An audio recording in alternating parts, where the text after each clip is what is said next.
forward to week 1 when Caleb's favorite team will be in Chicago to start the season. Vikings-Bears, September 8th. Wonderful. Thunder down 6.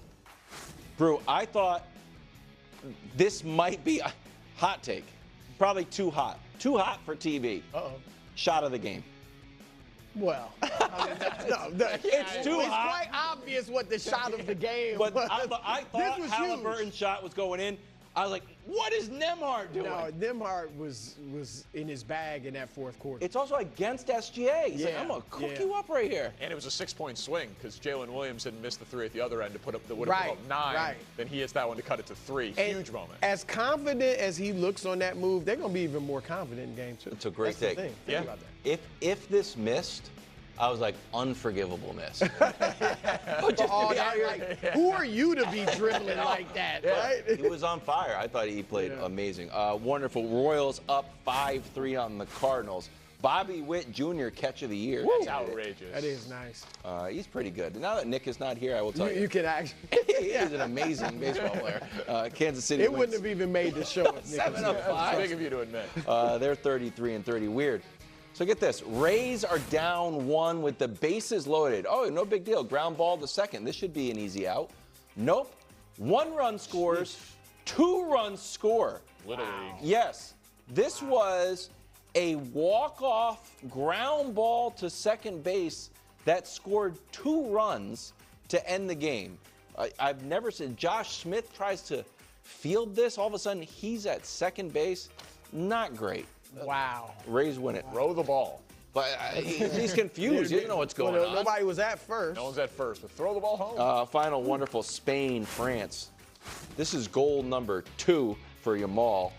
Josh, quick question. I know you're not mic'd up. Undeniably best player in the world right now? Josh gave me a straight hand, a little bit of a wiggle to it, which means perhaps. Sounds like it's not undeniable. No, definitely. Mbappe, you got?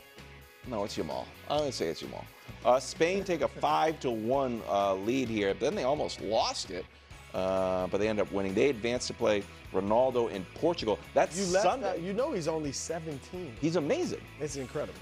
I think he's the best player. Can't be the best player in the world though at 17. He is. Second to Mbappe.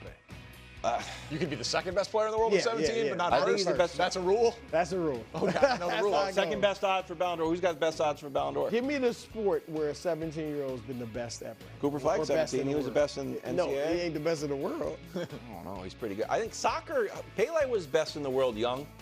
Messi was best in the world young. It comes on quick in soccer. It's not like a Giannis type run up, like or a Jokic, like all of a sudden you're the best. You're the best right away. That's weird and wonderful from the international pastime.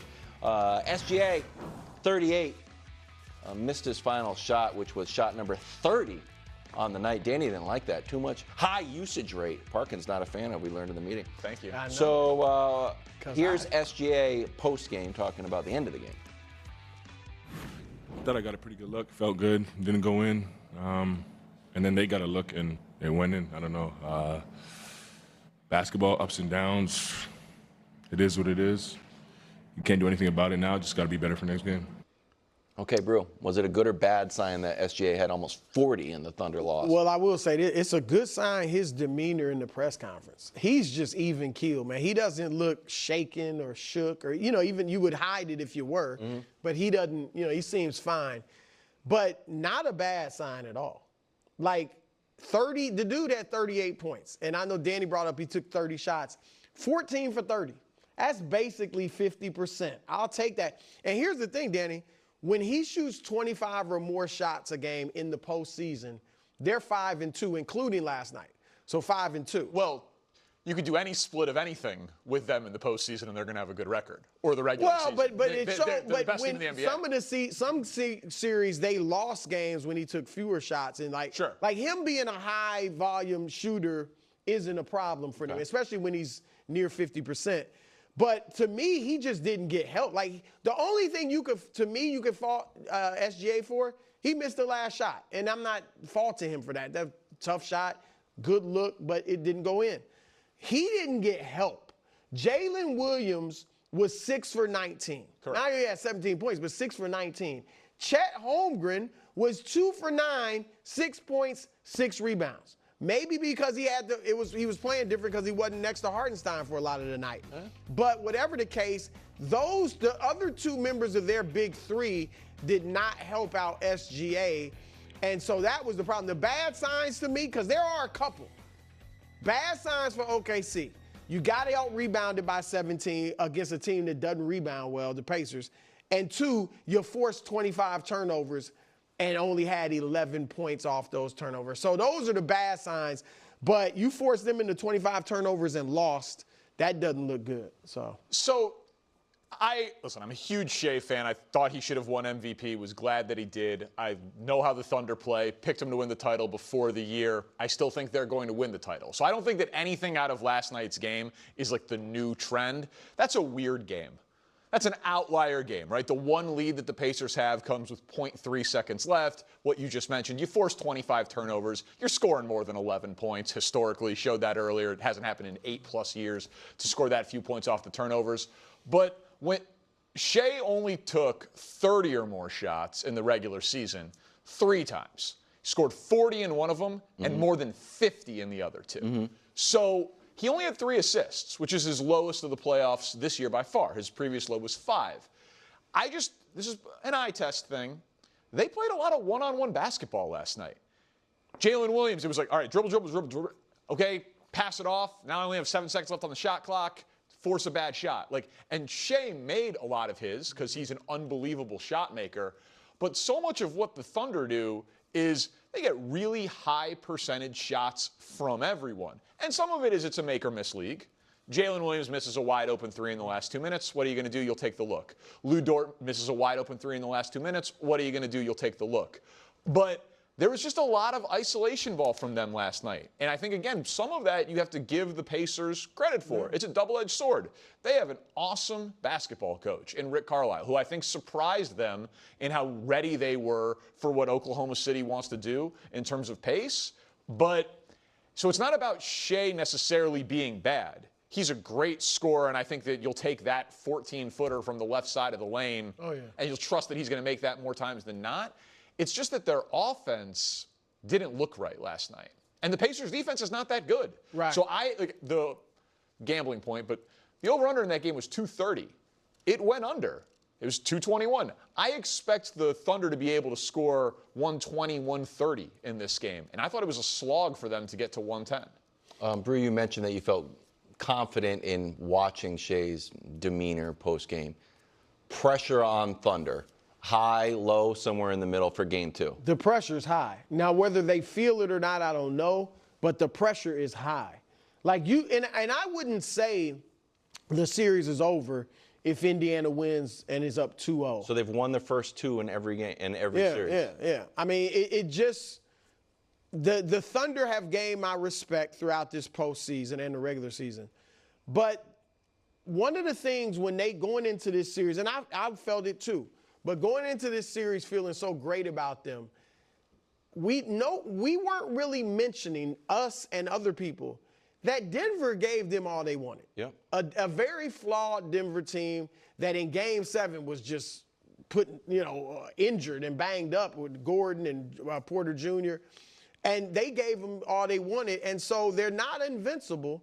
But, yeah, they got to win. To me, they need to win Game 2 to feel better about themselves. Because one of the problems with youth is that, even going into last night's game, were they reading the press clippings? Yes. Were they affected by the I don't know how you story? can't. Yeah, I mean, it's human nature. You're that young. You're in the finals. No one I don't know if the Thunder did. I bet the Pacers did. I think the Pacers thrive on the overrate that, and no one believes in us, and no one believed in us against the Cavs. And one team believes, and another team starting to kind of felt loose. Can I say one more thing? They led wire to wire. Okay.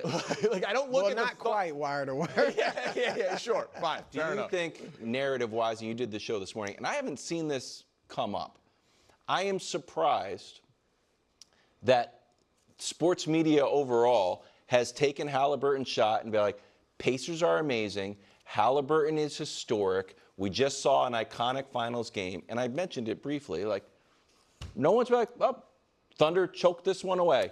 Thunder fumbled the ball. They're up 15, but that hasn't been the story because I think we're all trying to be so pro Indiana, but I'm just surprised that hasn't kind of taken hold. I also think the Thunder are still a 3-1 favorite to win the series.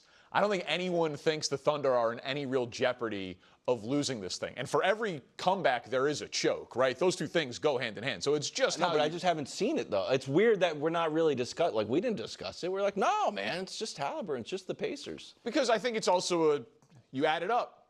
The Pacers are 5-3 this postseason in games at which they have trailed by 15-plus points. Nuts. Right, so it's a continuation of their narrative that they keep having these comebacks. Right. That's out of character for the Thunder, what happened last night. That is very much in character for the Pacers. But Denver game one. Denver game one. They were down 1, then they were down 2-1, and then it was obviously a game 7. And they answered the bell all 3 times. I'll be the only one there. So are you picking the Pacers? I picked the Pacers. I'm not. Am I at halftime last night? I picked the Pacers. You didn't pick them before? Yes, I did. You said I gotta see the game. Did you? Yes, of course I did. If Nick picked the Thunder, you picked the Thunder. We tried to convince you not to, and I said, I guess I'm picking the Pacers. Oh well, then that's good. Why do you think I got all these Rick Carlisle things? A lot of conviction. Somebody's got to do it. Doesn't matter how it goes. Okay, fine. Historic underdog. Someone's got to do it. All right. But here's the other thing I don't like. It feels. How often are we going to doubt the Pacers? It's how many times? Cavs. They will have to. I think that's a good question. If they're up 3-0, people are 3-0 wins. No, but I'm wondering what do they have to go up for people not to 2-1? No, 2-0. Oh, if 2-0, they win